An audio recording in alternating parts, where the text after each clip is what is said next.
और जो ये एकदम एंड वाला सीन है ना जहाँ पे राम आता है, ये हनुमान जी का सीन है। किसी को अगर समझ में नहीं आया तो ध्यान से सुनोगे तो ये सनी देओल की आवाज है।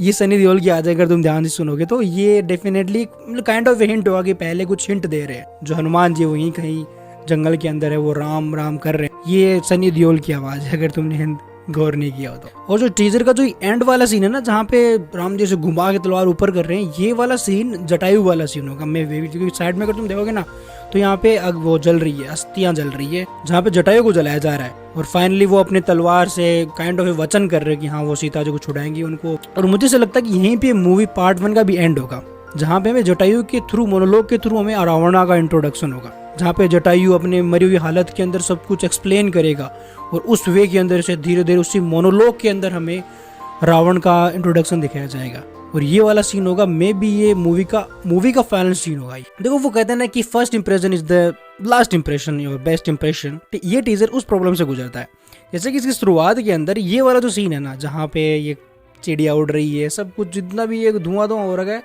ये काइंड ऑफ एक गेम प्ले टीजर लगता है। अगर तुमने खेला नहीं हो तो बड़ा असैसिन क्रीड वैलहल्ला, ये जितने भी गेम्स खेले, जो हाईली जो सीजे ट्रेलर होते हैं, जो यूनिटी, जो यूबीसॉफ्ट वो अलग से बनाता है उनको, वो भी काफी डिटेल ट्रेलर होते हैं और ये उसकी वाइब दे रहा है, ये जो फर्स्ट वाला सीन है।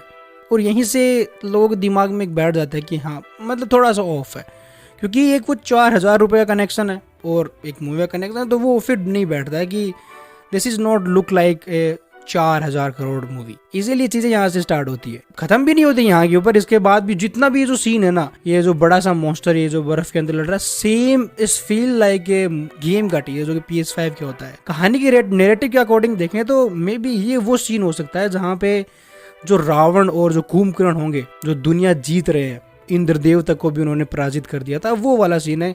इस सीन के अंदर जो भी एक व्हाइट कपड़ों के अंदर नीचे गिरता ना, ऑब्वियसली राम या फिर लक्ष्मण में से कोई नहीं होगा कि प्रभास के राम को छोड़कर किसी ने व्हाइट नहीं पहने थे। थ्रू आउट जो वनवास था उन्होंने गेरुआ कलर का ही पहना था, तो मे बी ये कहीं पे भी रिलेट नहीं करता है। उससे पहले वो स्ट्रॉन पहनते थे, तो ये वो नहीं करता है। तो इनमें राम और जी और लक्ष्मण में से तो कोई नहीं है, तो डेफिनेटली इंद्रदेव होंगे। जहाँ पे रावण की बैक स्टोरी दी जाएगी वहां पे ये दिखाया जाएगा। जो पर्टिकुलर ये सीन्स है ना जहाँ पे कुछ मॉन्स्टर्स दिखाए जाते हैं, वहां पे थोड़ी सी प्रॉब्लम ऐसे दिखती है कि हाँ यहाँ पे कुछ प्रॉब्लम है VFX और CGI की, क्योंकि ये चीज थोड़ी सी हमें वो नहीं लगती है कि ऑथेंटिक टाइप की नहीं लगती है, क्योंकि अभी भी इनके अंदर VFX काम बहुत बाकी है, अभी 6 महीने बाकी है, अभी भी कर सकते हैं, वो काम अभी कर रहे हैं। तो इनकी जो VFX और CGI है ना, मेन प्रॉब्लम यहाँ थोड़ी बहुत फील होती है। इसके अलावा पूरी टीजर में कहीं भी कोई प्रॉब्लम नहीं आती है। ये सीन मोस्ट प्रोबेबली तब का होगा जब राम जी और लक्ष्मण जी जब सीता जी का ढूंढने जा रहे हैं वहाँ पे, जब जिस सीक्वेंस के अंदर वो नहीं मिलती है कुटिया के अंदर, तो वो एक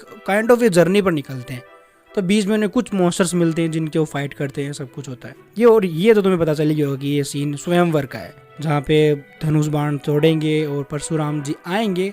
यहाँ पे याद रखना, अगर तुमने एक हिंदी के अंदर चैप्टर पढ़ा है, कौन सी क्लास के अंदर था, वहाँ पे एक लक्ष्मण और परशुराम का एक संवाद का एक चैप्टर था, जहाँ पे पूरा चैप्टर उनके डिबेट के ऊपर था कि क्या है क्या है। उस सीन में दिखाया था कि जब उन्होंने धनुष तोड़ा उसी टाइम के अंदर परशुराम जी वहाँ पे आ गए थे, बट यहाँ पे नहीं लगेगा कि वो इसी टाइम आएगा, क्योंकि आगे जब सीन आता है जहाँ पे राम जी वो एक कुल्हाड़ी घुमा के ऐसे रखते हैं, वो परशुराम जी का सीन होगा, जहाँ पे उनको थोड़ा सा टाइम लगेगा परशुराम जी को वहाँ पे आते हुए। इस पर्टिकुलर सीन पे मुझे लगता है कि परशुराम जी आएंगे। हाँ, तो ये चीज़ें थोड़ी बहुत लिटिल बिट चेंजेस है यहाँ पे। आई नो तुम्हें पूरा फील कर सकते हो, बट मैं बुरे वे में नहीं बोल रहा हूँ, बट ये जो सीक्वेंस है ना, ये जो सीनरी है, जो फोटो है, ये kind of assassin creed game की ही याद दिलाता है मेरे को। असैसिन गेम्स के अंदर जितने भी गेम्स हैं उनके अंदर जब भी नेम आता है, नेम लोगो आता है first time, assassin creed unity, assassin creed रोग नेशन, तब उनके अंदर ऐसा ही फील के साथ एक साइड कैरेक्टर होता है और एक साइड असैसिन क्रीड का लिखा आता है, वो वाली फील दे रहा है। इट्स फील लाइक कि हाँ ये किसी गेम का टीजर है। इन बैड वे नहीं बोल रहा हूँ, मुझे बहुत अच्छा लगा ये चीज़। थोड़ी सी VFX और CGI की थोड़ी सी इंप्रूवमेंट की जरूरत है, ऑब्वियसली सारे सीन में थोड़ी सी पॉलिशिंग बाकी है इनके अंदर, बट मैं बैड वे में नहीं बोल रहा हूँ कि हाँ ये उस टाइप से है। सीन बहुत ब्यूटीफुल है और पूरा सीक्वेंस होगा वनवास जाने का। यहाँ पे मुझे दरबार काफी सही लगा। बाकी तुमने रामायण सागर की रामायण में देखा होगा तो उसमें ऐसे लंबा और चौड़ा दरबार होता है, बाहुबली के अंदर भी ऐसे लंबा दरबार होता है, बट मुझे ये दरबार काफी सही लगा, जहाँ पे सब राउंड के अंदर बैठे हैं, बीच में स्विमिंग पूल भी है। यहाँ पे श्री राम जी, सीता जी और लक्ष्मण तीनों परमिशन लेने जाएंगे। और जो रामायण पार्ट 1 है ना, मैं कहूँगा कि ये सीन थोड़ा इम्पोर्टेंट है। इम्पोर्टेंट इसीलिए क्योंकि यहाँ पे फील होना चाहिए कि हाँ भगवान अपना घर छोड़ के जा रहे हैं। यहाँ का बैकग्राउंड म्यूजिक बहुत इंपॉर्टेंट है, एक्टिंग तो उससे ज़्यादा इंपॉर्टेंट है ही। तुम याद करो तुमने बाहुबली का वो सीन जय जयकारे वाला, I mean, वो एक एपिक फील होता है। वहाँ पे थोड़ा एलिवेट करके दिखाया था, यहाँ पे थोड़ा मैं सैड वर्जन दिखाऊंगा जहाँ पे ये इनके साथ नहीं रहने आ रहे बल्कि ये वनवास जा रहे सब कुछ छोड़ के। तो ये सीन थोड़ा सा ऑथेंटिक होना जरूरी है, यहाँ पे इमोशन होना जरूरी है। ट्विटर पे कुछ लोग बोल रहे थे कि यार ये सीन लग नहीं रहा कि यहाँ पे रणवीर की एक्टिंग सही लग रही है, वो अपना घर छोड़ के जा रहे हैं तो वो फील नहीं हो रहा उनके चेहरे पर। तो मैं कहूँगा कि भगवान राम छोड़ के जा रहे थे ना तो वो दुखी नहीं थे। इस बात को देखो, उनकी 2 स्ट्रेटेजी थी। फर्स्ट, रावण को मारना था, उसके लिए उनको जो पूरी चीज थी, वो पूरी कहानी थी, सेटअप होना जरूरी है। दूसरा, उनके फादर का वचन वो भी होना, फुलफिल होना जरूरी है। तो यहाँ पे वो ऐसे दुखी होकर नहीं जा रहे थे, सैडनेस थी आंखों के अंदर, बड़ा फुल्ली ऐसे नहीं कि यार मुझे घर छोड़ के जाना है। वो मर्यादा पुरुषोत्तम राम थे, उनके अंदर लगाव वाली जो चीजें थी अपने महल से, वस्त्रों से, वो नहीं था उनके अंदर। उनका एक ही धर्म था कि अब उनको अपने जो फादर उनका वचन निभाना है, तो वो एक उम्मीद लेके जा रहे थे। और जो लास्ट वाला सीन था ना, वो बहुत ही अनएक्सपेक्टेड था, क्योंकि मैंने सोचा ही नहीं था कि हाँ इसके अंदर रावण कुछ हिंट देंगे या नहीं देंगे। ये काफ़ी अच्छा लगा। और अमरावत जी देखो, थोड़ा ध्यान से सुनना, थोड़ा आराम से सुनना कि ये पुष्पक विमान है, मतलब पुष्प समझ रहे हो ना, ऐसे वो चमगादड़ जो पुष्प के अंदर नहीं आता है।